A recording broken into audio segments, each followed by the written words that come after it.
Hello, everyone, and welcome back. So today I got a question in the comments on my last video, you have to try in life, from a viewer named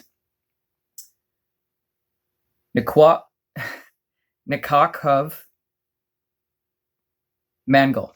So I apologize if I'm saying your name wrong, man. But in this question, he says, "Hello, if I try to scoop pine pollen powder in my mouth directly like you, does it have the same effect like the tincture form?"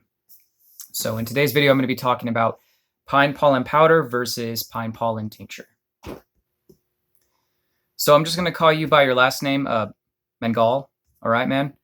And if you guys are seeing me looking down, this is scripted, so I took some notes. But I did some research for you, man. And also from what I found out too is the differences between tinctures and powders. All right. So this is also in my experience. This also counts for herbs, not just pine pollen powder.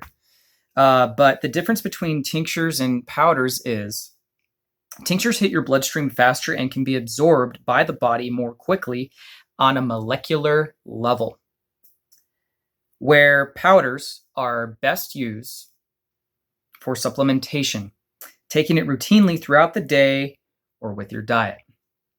And what I could also say and expand on more is it's more therapeutic that way, whereas a tincture extract can also bypass the digestive system and enter your bloodstream more quickly. So it's basically the same thing that I just said about tinctures, but those are the actions that come into play when you take a tincture. So that's how it gets into your body more quickly. So Mangal, if you decide to go with a tincture form, it's going to be more concentrated and it's going to be easier for you to take and absorb more quickly. So you'll feel the benefits or the effects of pine pollen powder more quickly, versus pine pollen powder, you will just have to supplement with it daily and into a routine where you will either have to take it throughout the day or take it once a day before a meal or with your meals, etc. Now, the only other thing I wanted to say too, Mangal, is that you want to look at expenses.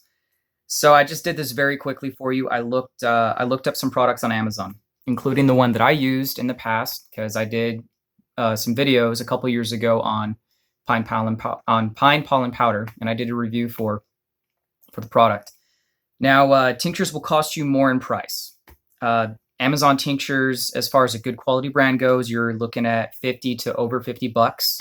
Whereas if you got a pine pollen powder, if you got the same brand that I got off of Amazon, it's going to cost you about $25, maybe a little over that. So you can't beat that. And when you use the powder, if you decide to go with the powder, what I recommend is not a scoop, but a teaspoon. And maybe that's what you were referencing to. Definitely use a teaspoon. And if you've ever used snus or herbs in your gums or anything like that before, just picture it like that. Use a teaspoon, very minimal amount, and put it in your lower lip for about 5 minutes, then throw back some water and drink it down, like I've said in my older videos. So yeah, definitely check those out. And I'm sure that you have. But anyway, expenses, tinctures are going to cost you more, powders are going to cost less and be a little bit more cost effective for you. But for whatever you're trying to address, either go with the tincture or go with the powder. All right, Mangal, thank you for the question. I hope that this answers it. If you're just finding me on YouTube, don't forget to like, comment, and subscribe. That helps me out more than anything, and I will talk to you guys soon.